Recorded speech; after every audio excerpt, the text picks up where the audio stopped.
Dados do INCA, Instituto Nacional do Câncer, mostram que neste ano de 2014 serão 68.800 casos novos de câncer de próstata, o segundo tipo da doença mais frequente nos homens.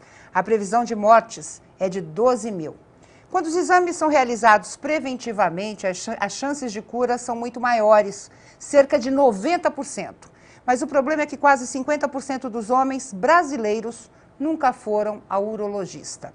Acabamos de sair do Outubro Rosa, um movimento pela prevenção do câncer de mama, e entramos no Novembro Azul, que trata do câncer de próstata. E este é o tema do Saúde e Vida de hoje. Novembro Azul, o câncer de próstata, a importância da campanha. E para falar sobre o assunto, estamos recebendo Marlene Oliveira, presidente do Instituto Lado a Lado pela Vida, e o empresário Luan Flávio Nogueira, responsável pelo site Lei do Câncer. E eu começo com a Marlene para contar um pouquinho da história de como é que chegou o Novembro Azul no Brasil e qual a importância dele nessa questão da prevenção do câncer de próstata. O Novembro Azul, ele é um movimento nacional. Nos Estados Unidos tem uma campanha que é muito forte, que é o Movember. Já existe desde 2002 e é um movimento muito forte que ele é focado durante o mês de novembro. O homem deixa seu bigode crescer e os homens, eles postam essas fotos e eles fazem doações, e grande parte dessa doação vai para a pesquisa. Aqui no país a gente não conseguiu fazer isso, nós ficamos 2008, 2009, 2010 e não conseguimos que o homem deixasse seu bigode a crescer. Aí nós copiamos o modelo do Outubro Rosa, que é um modelo super vencedor e que tem dado ótimos resultados, e aí nós lançamos o Novembro Azul. E há quanto tempo isso acontece já? Nós já estamos no 3º ano e tem crescido a cada ano. O que muda ano a ano? Muda um pouquinho nós conseguimos, cada edição nós focamos num detalhe, né? A participação da mulher, que a mulher tem um papel super importante na saúde do homem. O preconceito está em todas as edições e o que nós temos sentido nas nossas ações é que esse preconceito ele está mudando. Só que assim, a passos muito lentos do que a gente precisa, né? Então, o nosso foco principal tem sido a quebra do preconceito. Para mudar o preconceito, essa questão, quais são as ferramentas que devem ser utilizadas, na sua opinião? Eu acho que essas campanhas de prevenção, elas são muito fortes e ela ajuda a mudar isso, porque você leva a discussão para dentro dos lares. E isso faz com que a discussão ela comece a permear em vários segmentos da sociedade, nas empresas. Tanto é que a campanha desse ano, nós estamos focando aonde o homem está. O homem está onde? No automobilismo, nos estádios de futebol, nas empresas, na construção civil. Nós temos assim esse ano nós estamos fazendo mais de 1.500 palestras em empresas em todo o país. E isso a gente acredita que está fazendo uma grande diferença. Daqui a pouco a gente vai saber sobre o conteúdo dessas palestras. Eu quero perguntar para o Luan, dentro do site Lei do Câncer, o que ele traz sobre o câncer de próstata e se muda a atuação de vocês durante esse período? Ele, independente de Novembro Azul, Outubro Rosa, o Lei do Câncer é uma central de informações. O que acontece? Ela nasceu com base na Lei do Câncer, PRONON, Programa Nacional de Oncologia. E desde 2012 para cá, a gente vem tentando contato direto com empresas, com contadores, para disseminar esse conhecimento. Mostrar para as empresas que essa lei existe. O que é a Lei do Câncer, na verdade? Ela é uma lei criada pelo governo, pelo Ministério da Saúde, para, como é que eu posso dizer, disseminar um pouco mais o trabalho do SUS. Porque hoje o SUS está muito concentrado, ele não é eficiente em todas as áreas dentro do Brasil. Então, algumas áreas ele tem que abrir mão para que alguém preste esse serviço para a população. Então, essa é a Lei do Câncer. A Lei do Câncer permite que instituições aprovem projetos para atendimento de público, capacitação, pesquisa, e entre outros, e permite também que eles vão buscar esse dinheiro direto no empresário. O empresário pode deixar de pagar 1% do imposto de renda dele para o governo e dar para esse hospital, para custear esse projeto. Há uma adesão grande, Luan? Como é que as empresas estão se comportando ou está muito aquém do esperado? Olha, em 2012 nós tivemos bastante pessoas que foram bem receosas para entrar, porque era novo, então tudo que é novo assusta, então o pessoal não conhecia, A gente já está calejado para CPMF, né? Então Exato. o povo quer saber se realmente o dinheiro vai para aquele direcionamento. Todo mundo duvida da idoneidade de todo mundo, né? Então é um pouco complicado. Então tivemos que quebrar essas barreiras com muita gente. E aí, primeiro ano, movimentamos 4 milhões de reais para alguns hospitais pelo Brasil, que já possibilitou centenas de milhares de atendimentos, sabe? Todos gratuitos, servidos para populações onde male tem médico, sabe? Então, o que acontece? Foi muito legal. E no ano seguinte, o número já aumentou para 25 milhões de reais. Nossa! Então já foram aproximadamente 800 mil atendimentos prestados devido a essa lei. Então o que acontece? Até então não tinha um site, era só uma frente de trabalho que ia disseminar isso para empresários. Ano passado nós paramos e pensamos, tem que criar uma central. O pessoal tem que ter um lugar onde está a informação lá reunida e organizada para eles acessarem, tirar as dúvidas e poder até ajudar se eles quiserem. Mas essa central, além da questão da lei do câncer, traz outras informações? Traz. Ela tem dicas de alimentação, ela tem dicas de comportamento, ela tem dicas de estilo de vida que a pessoa pode aderir para ela passar melhor por essa fase do câncer, ou para uma pessoa que tem alguém com câncer em casa, como ela lidar com essa situação, como ela lidar com essa pessoa, o que ela dá para essa pessoa comer, como que essa pessoa tem que viver, sabe? Isso é um serviço que a gente faz questão de prestar para a população, porque o pessoal não sabe, o pessoal não conhece ainda. Achar que o pessoal já está hiper informado sobre o câncer é muito juvenil da nossa parte. Então, tem todo esse trabalho, esse lado de informação, porque o público tem que se atrair tem que gostar do assunto. E depois a gente falar de doação, sabe? Putz, você aprendeu pra caramba, já sabe como lidar com o seu parente que tem essa dificuldade. Agora vamos ajudar um pouco para que outras pessoas também tenham acesso a esse tipo de benefício? Você percebe que dentro dessas datas, assim como Outubro Rosa, Novembro Azul, o interesse fica maior, ou seja, chama mais a atenção das pessoas para esse tipo de doença? Sim, isso é um fenômeno que acontece por conta da mídia estar junto, né? Então a mídia, ela meio que separou esse espacinho para falar de câncer em outubro e novembro. Fora isso, ela volta a atenção dela para outras coisas. Então, quando ela entra, a adesão é muito maior, sabe? Leva para muito mais pessoas. Ela aborda de vários outros pontos de vista também. E isso que é legal, entendeu? Isso que muda o pensamento do pessoal. Então, o Outubro e Novembro Azul são marcos no ano que a gente tem que aproveitar por conta disso. Essa abertura dos meios de comunicação, jogando essa informação no pessoal, e aí a gente já coloca outras coisas junto também. Vamos tratar, vamos procurar um hospital, vamos doar para um hospital, vamos, sabe, várias coisas. Para de fumar, tudo isso acontece nessa fase agora, outubro e novembro, entendeu? É mais por conta disso, mas o trabalho contra o câncer ele é forte o ano inteiro, sabe? As instituições estão aí ralando para pagar as contas, para continuar atendendo a população com dignidade, com um serviço legal o ano todo, sabe? Aí o pessoal só lembra em outubro e novembro, mas a gente está querendo mudar um pouco isso. A lei do câncer ela está aí para partidarizar, sabe? Você pode entrar lá e ver opções perto da sua casa, onde você pode se tratar de graça, sabe? Isso é uma coisa nova. Muita gente não tem essa informação, né? A questão do acesso. A gente critica tanto a nossa rede pública de saúde e muitas vezes tem serviços de referência totalmente desconhecidos à população, exatamente porque falta essa divulgação. Mas eu quero voltar para a Marlene para falar sobre o teor das palestras. Conta pra gente como é que se atrai. A gente acabou de falar do preconceito homem machista. Tem amigos formados, jornalistas, né? Que falam assim, jamais eu vou ao urologista fazer exame de toque. Eu faço PSA e tá tudo bem. Dentro dessa realidade do preconceito. Como abordar isso? Porque dentro de uma empresa você tem vários perfis. Homens mais machistas, você tem homens menos machistas, homens que já fazem a prevenção, outros. Como é que vocês aliam essa realidade para a formatação dessa palestra para poder realmente atacar todo mundo? Depende muito do local onde você está. E qual aquele público que você vai falar, que nem, por exemplo, na construção civil, você tem que tocar esse assunto de uma forma muito cuidadosa. Claro, só tem nordestino, né? Muitos machistas, na verdade acho que quase todos, Não, todos, então, é geral. Imagina tocar nesse assunto.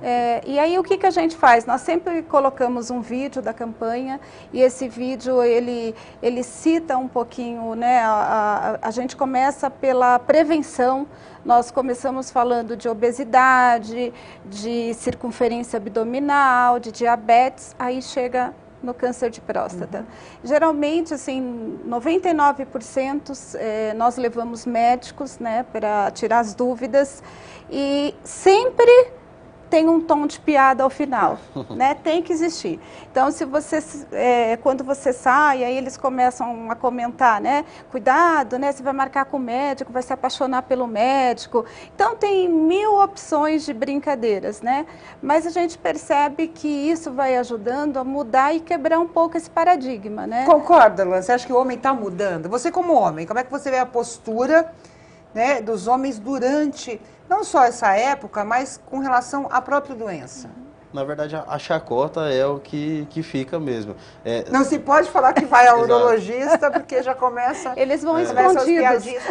Mas que vão, né? Não. É quase o mesmo volume que você tem de informações sobre o câncer de próstata, é o volume de piadas que tem sobre o câncer de prevenção do câncer de próstata. Então é um pouco complicado de quebrar. Ao meu ver, o que falta? Mais homens matando no peito essa causa.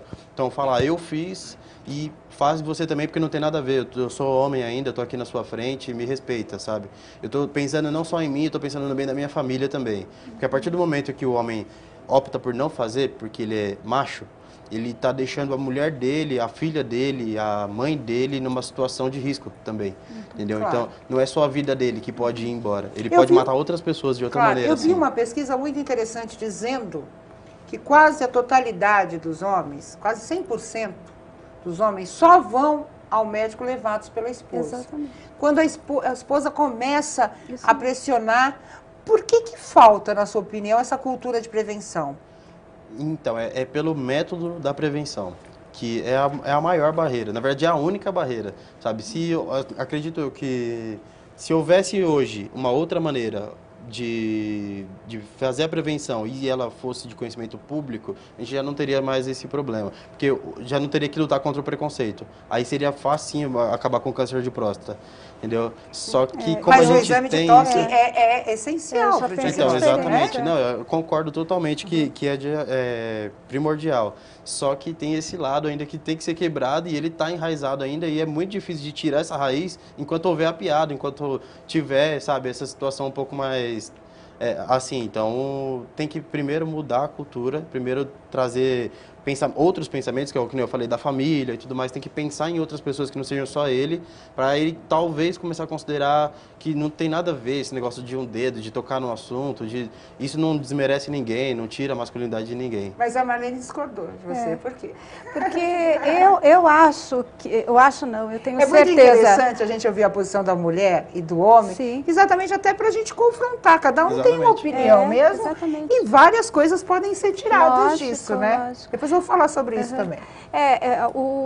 Eu acredito que o homem, ele culturalmente, ele foi criado para ser o provedor, né? O homem é aquele ser forte. Segurem suas cabras que meu bode está solto, exatamente, né? Então, exatamente. complicado. E aí o que acontece? A saúde nunca foi a prioridade na vida do homem. Aí você pega a mulher, né? Você tem uma filha, né? Ela sabe que a partir dos 14, 15 anos, ou até hoje isso está ficando cada vez mais cedo, ela sabe que tem que ir ao médico. Sim. Né? Isso é uma cultura. E um dos eixos da nossa campanha é exatamente mudar isso. Porque o homem também ele tem que se preocupar com a sua saúde. E tem que quebrar esse tabu, que é um tabu cultural. Exatamente. Mas os números estão aumentando ainda, né? Muito. Consideravelmente. Muito. Aos poucos ela começa a se aderir, até porque a incidência dela na mídia, de um tempinho para cá, 2, 3 anos para cá, é 100, 200, 300 vezes maior do que já foi antes na história. Mas você sabe o que eu observo? Quando a gente fala do Outubro Rosa, a gente vê uma adesão muito grande, até de celebridades, né? E a campanha, principalmente televisiva, ela é muito mais abrangente. Quando se fala no Novembro Azul, eu estou fazendo um comparativo. Eu não vejo tantas celebridades, homens, falando sobre isso pelo preconceito, ou porque ainda é uma novidade. A questão do câncer de mama já foi trazida à mídia há muito mais tempo. Então, a gente nota que é diferente. Né? A adesão até das pessoas que podem mudar a posição de vários homens com relação a isso a gente não tendo essa projeção. É exatamente por conta disso que ela falou. É o choque cultural, na verdade, que tem da campanha com o brasileiro, que na verdade não só o brasileiro, né? Vamos falar de maneira mais abrangente, o homem. O choque cultural que esses dois têm que faz não ser tão difundido, sabe? Agora, uma campanha bonita como o Outubro Rosa, o Novembro Azul também é muito bonita, mas o Outubro Rosa não tem nenhum vilão, digamos assim, dentro da sociedade. Então, ele passa muito mais fácil. E a mulher se expõe muito mais, sim, né? Com também certeza. tem essa. Quantas atrizes não mostram a mama para mostrar o exame de toque? Exatamente. E que não é uma coisa erótica, né? Dentro daquela realidade. Aí você vai chegar para um ator, falar assim, olha, eu fiz o exame de toque, eu me preveni. É muito mais difícil. Sim. Né? Por causa exatamente dessa cultura machista. Mas a gente vai para o intervalo rapidinho. No próximo bloco, eu quero conversar mais um pouquinho sobre o que vem fazendo o Instituto da Marlene nessa época e as outras atividades também. E a gente vai destacar um pouquinho o alto valor da nossa carga tributária e de que forma a gente pode cobrar que esse dinheiro seja investido diretamente, por exemplo, na saúde. A gente volta já já.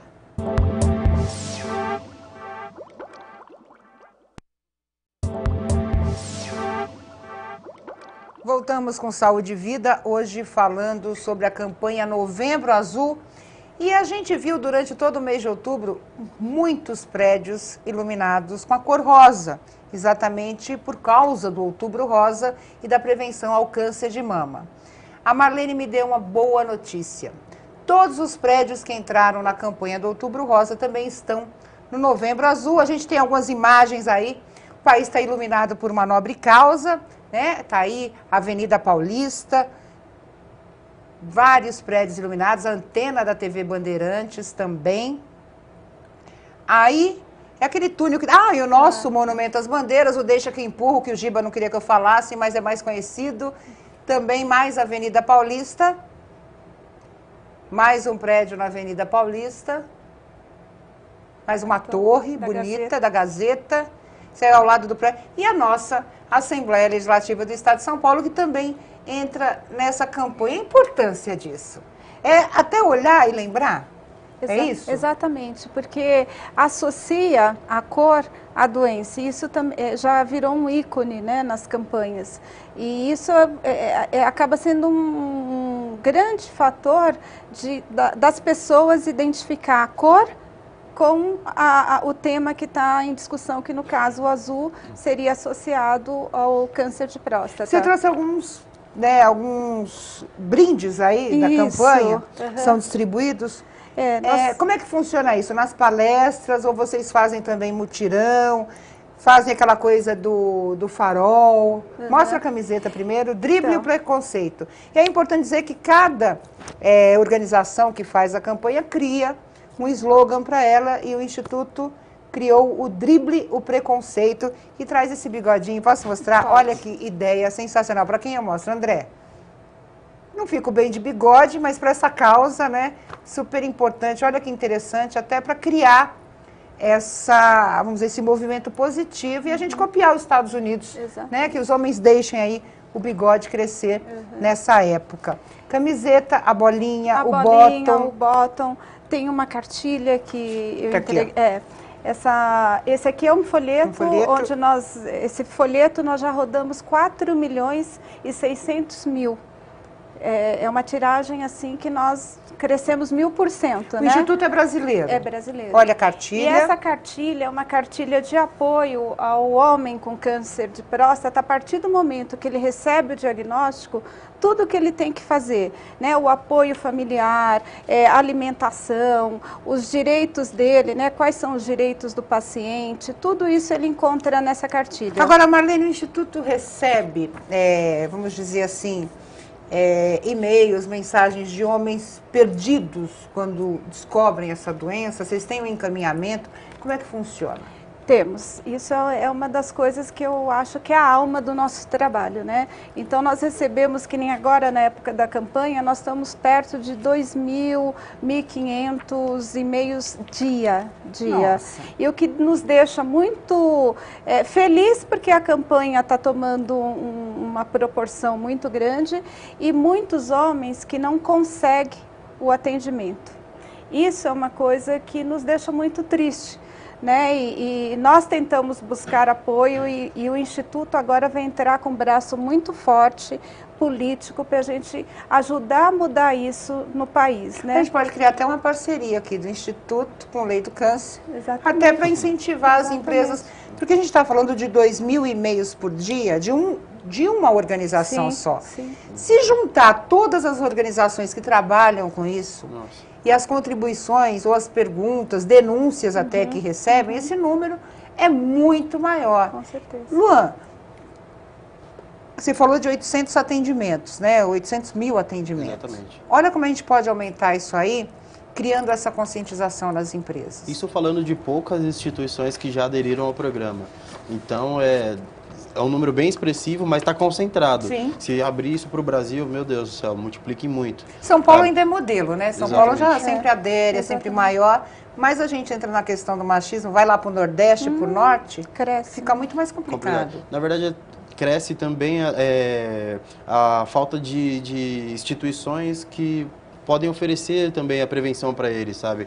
Que tem o preconceito que impede eles de procurar as instituições, mas hoje, se não houvesse um preconceito e todos eles fossem se tratar regularmente como manda, não teria instituição para todo mundo.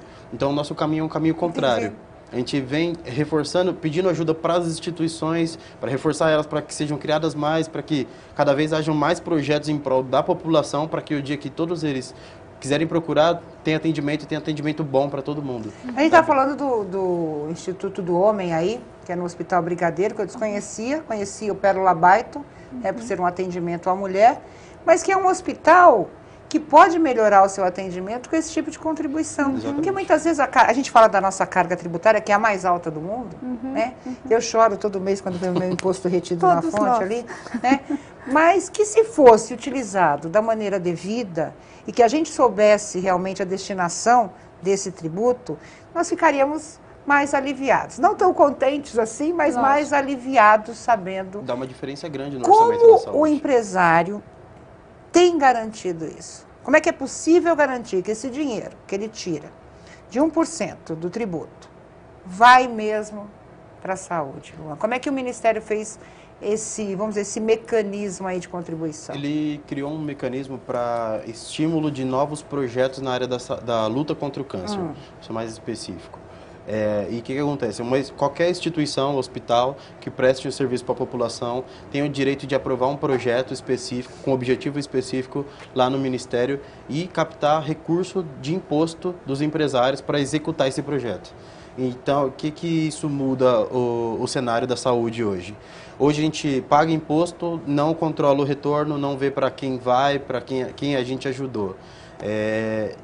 Dessa maneira, você doa para o hospital que você escolher, pode ser perto da sua casa, pode ser longe da sua casa. Eu como empresária posso pegar esse 1% e doar diretamente, por exemplo, para o Hospital Brigadeiro? Pode. Para o Hospital de Barreiro? Contanto que o Hospital Brigadeiro tem um projeto já aprovado Sim. pela Lei do Câncer, ele está apto a receber o imposto. E o que acontece hoje no Brasil? O empresário está pagando muito imposto, a instituição está ali vendendo a janta para poder pagar o almoço e eles não sabem que um podia ajudar o outro, complementar o trabalho do outro. Então, esse é até o trabalho da Lei do Câncer. Ela é o meio de campo para que os empresários possam entrar e saber todo mundo que precisa de ajuda e também quem estiver buscando ajuda e entrar lá e ver as opções que tem lá que oferecem serviço para a população. O que é mais difícil hoje? Você atrair esse empresariado, você conscientizar essas instituições, ou seja, muitas vezes você tem, eu tenho que me inscrever, é que nem a Lei Rouanet, né? Muitas vezes falam, só alguns vão ser beneficiados com a Lei Rouanet, por exemplo.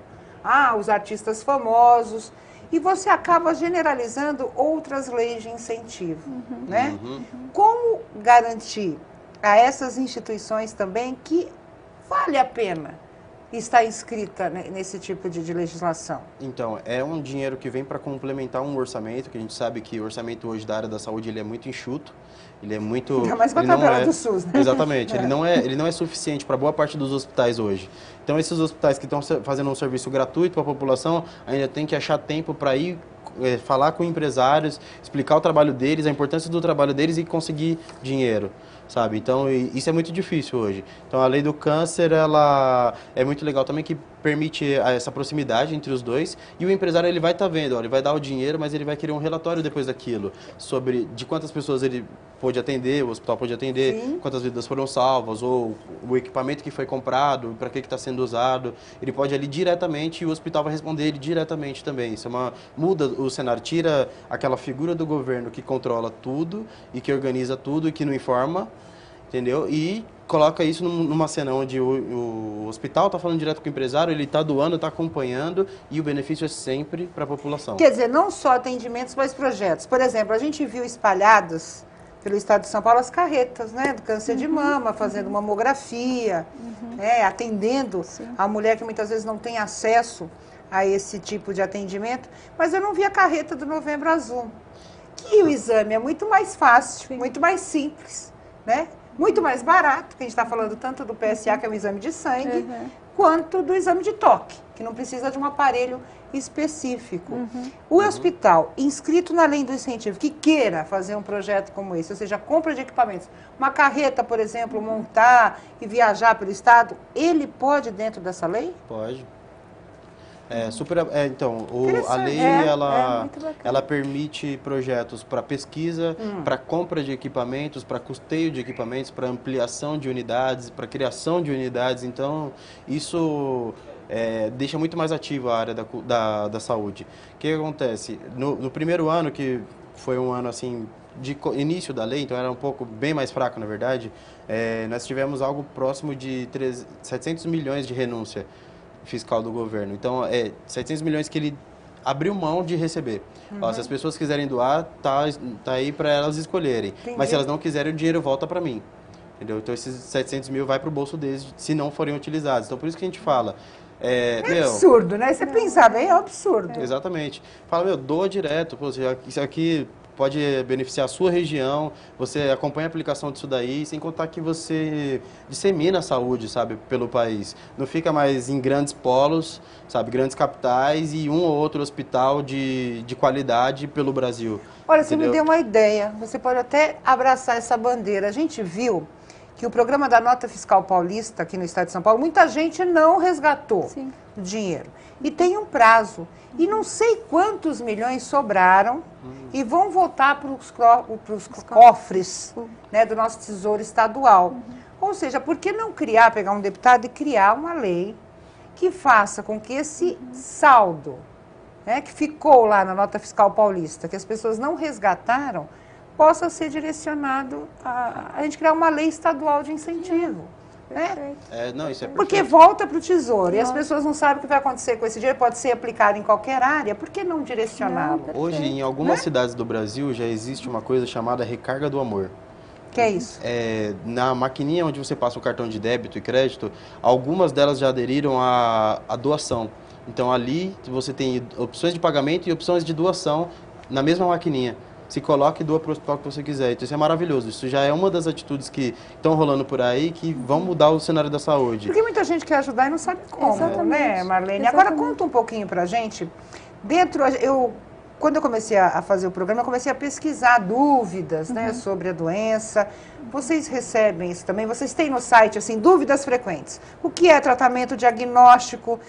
Tem mitos também sobre o câncer de próstata. Como é que vocês se abastecem disso aí tudo? Nós temos o nosso site, hoje é um site de referência da saúde do homem, né? Então lá ele tem todas as informações e no nosso portal nós temos informações porque assim o homem não é só a próstata, né? O homem tem outras doenças que acometem o homem e lá ele encontra, porque hoje o que acontece, a informação ela tem que ser disseminada e com qualidade.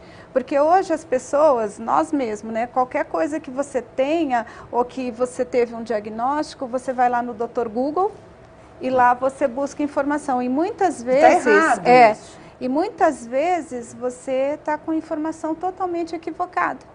Então, você sofre muitas vezes por antecipação. Exatamente. Eu tive um probleminha aí e fui buscar e coloquei, né, escrevi no Google.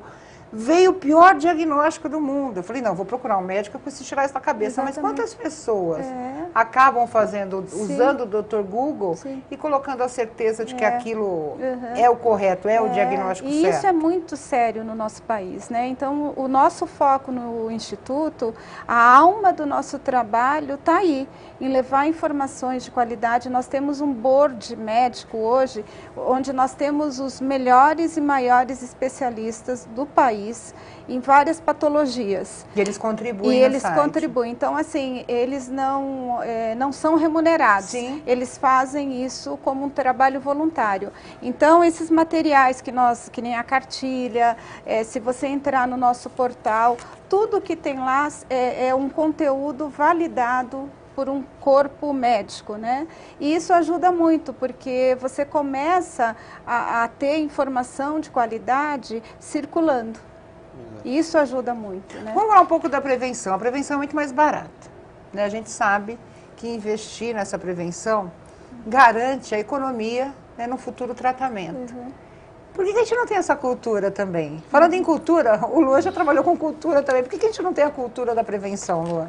Então, no caso do Novembro Azul, tem esse vilão cultural que é o... Sim, a questão do preconceito. Tal do toque, mas a gente nota que não é só. Não só. Né, no câncer de próstata. Qualquer tipo de prevenção, a qualquer tipo de doença. A gente não tem esse costume. Então, falando por mim, assim, né, a gente dá outras prioridades. Na verdade, falar de saúde para o homem é estética, se você for resumir hoje, sabe? A saúde, putz, mas tá transparecendo? Então não, nem dá para se preocupar tanto, assim, então eu vou deixar para depois. Tipo, fica meio assim, sabe? Se ele puder empurrar com a barriga, ele vai fazer e tal, a não ser que seja uma coisa que está gritante ou que está transparente. Até você acha super-homem, né? Não vou ficar doente nunca. Não vou ficar doente. Não sinto dor. Doença é gripe, o resto não me pega. Então, geralmente é meio assim hoje, por isso que tem essa resistência. Na verdade, não é nem uma resistência, é pouco interesse em procurar o médico, sabe? Porque eu sei que o homem não é preconceituoso com as doenças, claro, sabe? Sim. Ele vai ao médico, ele não vê problema em ir ao médico, mas se você deixar para ele mesmo ter essa iniciativa, aí fica complicado. Só se ele estiver sentindo um problema nele. A gente vai para o intervalo rapidinho, a Marlene quer falar sobre isso também, e eu quero estender até uma pergunta, Marlene, sobre a questão do acesso ao exame mais simples, que é o PSA, e depois ao exame de toque. É fácil isso na rede pública de saúde hoje? A gente volta já já.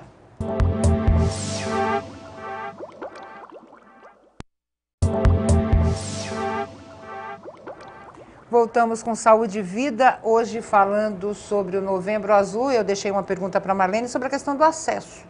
Todo homem tem garantido ou tem garantida a realização do PSA ou do exame de toque? É simples, ou é aquela coisa, marca, demora 3 meses, 6 meses, e a gente sabe, se for diagnosticado, quanto mais rápido começar o tratamento, mais chances de cura ele tem. Sim. Uma das coisas que é importante falar é que nós estamos falando de Brasil, e dentro do Brasil nós temos vários Brasis, né? Uma coisa é o mercado privado e outra coisa é o mercado público. E o que acontece muito, nós temos recebido inúmeras ligações, e-mails, que as pessoas não têm acesso. Então, a pessoa chega para agendar uma consulta, ela não consegue agendar uma consulta, não tem um médico urologista, né, naquela unidade. Então, eu acho que a discussão ela é muito mais complexa. No estado de São Paulo, eles têm um modelo que é um modelo até que nós participamos da discussão e que é um modelo que eu acho muito interessante da Secretaria Estadual da Saúde, que as AMEs, durante o ano inteiro, eles, durante o sábado, no mês do aniversário do homem, o homem pode agendar e fazer um check-up.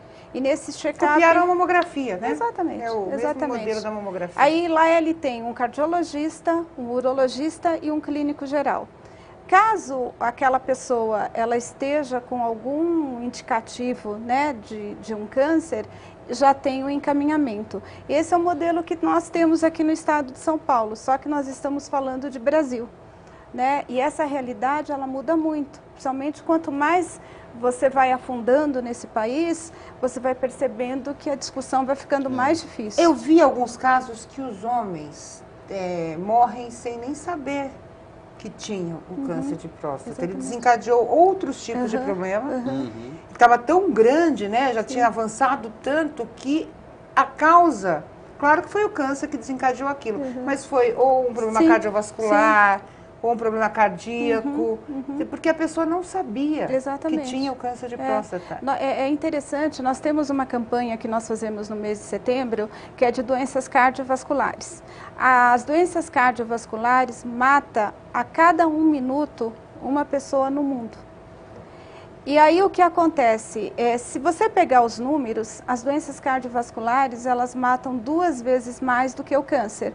Só que aí o que acontece, a doença cardiovascular, ou ela te acomete, né, e você vai embora e as pessoas acham que aquilo é normal, e o câncer, o que acontece, você vai indo, né, que nem, por exemplo, nós temos a história da lei, né, dos 60 dias, mas é 60 dias do quê?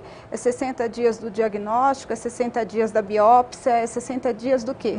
Então eu acho que essas coisas que precisam ser discutidas no país e as pessoas precisam, porque você faz uma campanha dessa, nós acabamos de discutir aqui um pouco da prevenção. Nesse país não se investe em prevenção, né? Se investe em tratamento. E isso é errado, né? Nós estamos...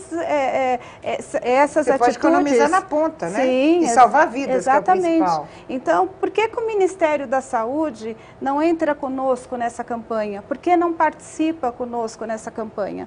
Então, eu acho que essas discussões que tem que ser... nós temos que nos unir, tem que ser todos juntos contra o câncer. E aquela coisa, a gente está falando das coisas macro, né? A campanha, o Ministério, a Secretaria de Estado e a gente. Lógico. O que a gente pode fazer? Eu já pus o bigodinho, estou fazendo a minha parte, né? Mulher de bigode, nem o diabo pode. Né? Então, para conscientizar o homem nessa questão da prevenção do câncer de próstata, a gente comentava sobre algumas iniciativas isoladas que podem chamar a atenção. Hoje a gente tem as redes sociais, né? E elas são utilizadas, claro, para o lado ruim, mas também para muitas coisas boas. Estava contando um vídeo que seu amigo colocou. Como é que você acha que isso vai ser recebido na internet? Como é que foi isso? Então, ele fez um vídeo que ele acabou de fazer o exame dele, ele saiu do hospital, entrou no carro dele, colocou o cinto e começou a gravar. Ele teve essa ideia na hora, ele falou: acabei de fazer uma coisa muito importante para minha vida, eu vou passar isso para frente. Então ele gravou um vídeo falando: meu nome é Benedito Domingues, eu acabei de fazer o meu exame, é uma atitude simples, tão simples como colocar o cinto de segurança, mas sabe, tem o mesmo valor para a vida, sabe? E não, foge dessa questão de masculinidade ou não. Eu tenho que pensar na minha família, eu tenho que pensar em todo mundo que me ama. Isso num vídeo feito dentro do carro dele. E ele passou essa mensagem para frente. O que ele fez com esse vídeo? Ele matou no peito a campanha. Ele falou: eu também sou camisa, eu também sou Novembro Azul. Eu fiz e passo para você que não é nada do outro mundo. Faz também. Pô, eu tô pensando na minha família, na minha esposa que está em casa, nos meus filhos, em todo mundo que gosta de mim, todo mundo que envolve a nossa vida. Que quando a gente morre, a gente não vai sozinho, leva um pouco de um monte de gente junto, sabe? Entristece um monte de gente. Tem gente que não se recupera da perda de outras pessoas. Então é isso que a gente tem que lembrar também, sabe? Não é só a minha vida, sabe? É todo o ciclo de pessoas que me amam. E quando ele fez isso, ele mostrou toda essa importância e até deixou de uma forma que pode ser passada para frente. Agora, falando nisso, os empresários que aderem à lei do câncer, eles dão esses depoimentos? Porque é seguro, eu sou empresária. Eu quero, a Marlene vai e entra nessa campanha. Quero saber se deu certo. Né? A Marlene falando: olha, eu doei, é fácil. Não existe ainda esse movimento, porque pode ser um chamariz também para novos doadores, vamos dizer assim. Pode sim. Então, hoje, na verdade, é muito difícil ter um empresário que vá fazer isso. Mas é mais por questão de foco. Ele ainda lida isso como uma questão de responsabilidade social que a empresa dele tem que fazer. Alguns lidam, na verdade. Poucos os empresários que aderiram a esse tipo de trabalho. Tem empresários que fazem já trabalhos na área da cultura, na área do esporte, para ajudar. Só falta eles começarem a ter essa consciência. A partir do momento que for criada essa consciência no empresário, aí eu sei que não vai ter problema nenhum deles também levantarem a bandeira e falar: ó, eu sou empresário, eu fiz a minha empresa doar, passa isso para frente, que é muito fácil de fazer. Como é que é? Né? Vamos falar da coisa da burocracia, porque muitas vezes a gente desiste no meio do caminho, porque é tanta papelada, tanta coisa que tem que apresentar e fala assim: ah, não, né? Não tenho tempo para isso. É simples esse processo? É muito simples. Hoje é muito simples. Um hospital, ele aprovou um projeto, ele está apto a receber, então ele é criado por esse projeto uma conta no Banco do Brasil, uma conta de bloqueio, onde ele tem a missão de em 6 meses captar esse dinheiro para esse projeto acontecer.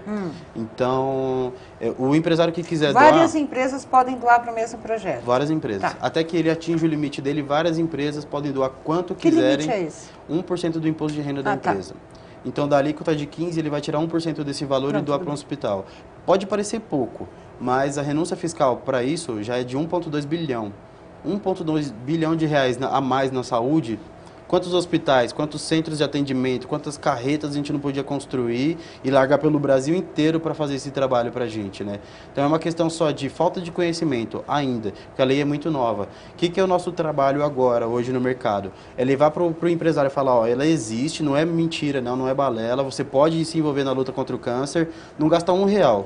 Não gasta R$1, porque o imposto ele tem que ser pago de qualquer maneira.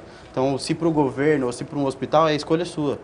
Entendeu? Hoje isso é questão de escolha. Antes não tem como, tem que pagar mesmo no dia, para não pagar altos juros também, e vai para o governo e você nunca mais vai ver a cara disso. Hoje em dia já criou a opção B, então ó, dá para o hospital do seu lado, você vai ver a aplicação, vai salvar vidas, vai fazer a responsabilidade social da sua empresa, entendeu? E vai continuar, vai até fortalecer a marca. Você mesmo acompanha o uso do dinheiro. Exatamente. Você mesmo pode acompanhar e até isso. acaba sendo um fortalecimento de marca também para o empresário que adere a esse tipo de trabalho, porque mostra que a empresa tem um pouco de preocupação de volta com o consumidor, sabe? Não é só um negócio de te entuchar produto, te entuchar serviço. Também me preocupo com a sua vida, sabe?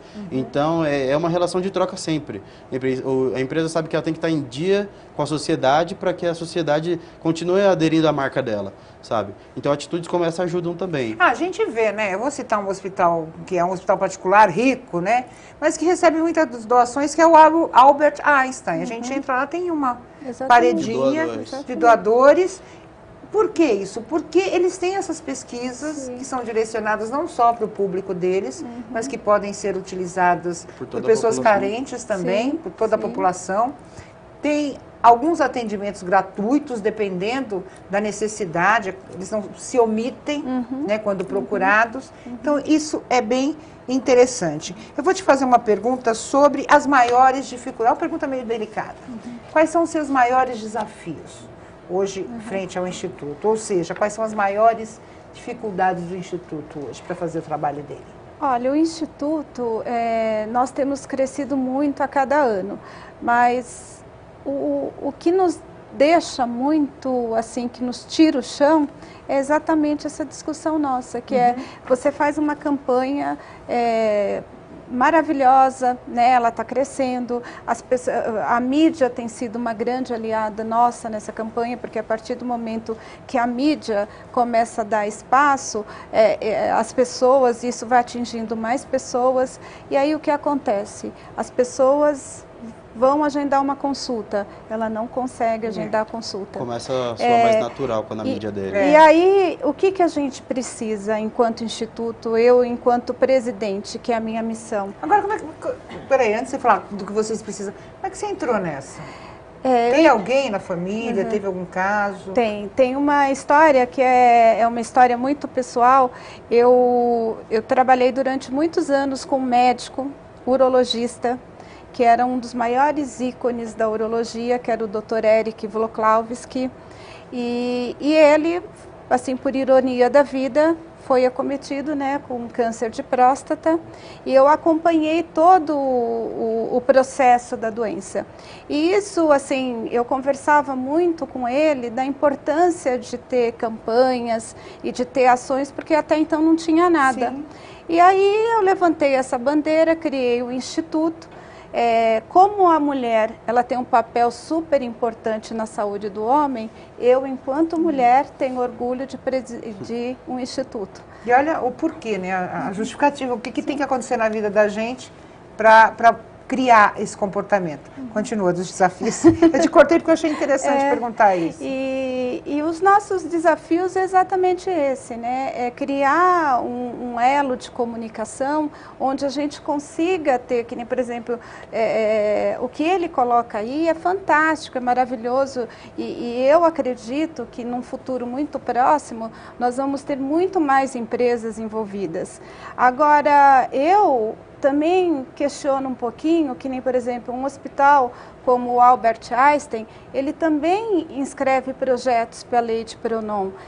E ele já tem, eu não estou condenando porque ele tem um braço de filantropia que é maravilhoso, né? Mas será que outras instituições também não podiam ser beneficiadas, né? E hoje, como que está o acesso do paciente, né? Porque uma coisa é você falar, o paciente, quando ele vai precoce, ele tem 90% de cura. Mostrar o resultado desse investimento. Exatamente. Né? Exatamente. Eu acho que esse é o diferencial. Quando ele começar a ter feedback dessa ajuda que ele dá, ele vai começar a pegar mais gosto por ajudar, sabe? Então ele vai ter o retorno, vai falar, ele vai ter a oportunidade, em alguns casos, de conhecer a pessoa que ele salvou a vida. Sabe? Então, tipo, ele vai ter esse feedback muito mais humano, muito mais próximo, muito mais honesto. E isso envolve, é uma causa muito forte, sabe? Eu acho que não conheci nenhuma pessoa na minha vida até hoje que não queria salvar vidas, sabe? Que não optaria por isso, se pudesse. Entendeu? Então, o empresário hoje, ele tem isso na mão dele. A opção de salvar a vida ou continuar no processo normal, que é pagar para o governo o que ele tem que pagar, entendeu? Basta ele escolher. Eu quero dizer que, infelizmente, o nosso tempo chegou ao fim, mas eu quero deixar 2 recados importantes no programa de hoje. Primeiro, é com relação aos empresários, para que tomem conhecimento dessa lei e de que forma podem ajudar a melhorar a qualidade desse atendimento às pessoas com câncer. A gente usou o câncer de próstata, mas essa lei é para qualquer tipo de câncer, é a lei do câncer. E aos homens, acabem com esse preconceito, né? Não é porque você vai ao urologista fazer um exame de toque que você vai deixar de ser homem. O homem está na sua essência. E essa essência é cuidar da saúde também. Então eu quero agradecer o Luan. Luan, o seu recadinho final aí antes de acabar o programa. Acessem o site da Lei do Câncer. É muito simples, lá tá repleto de informações.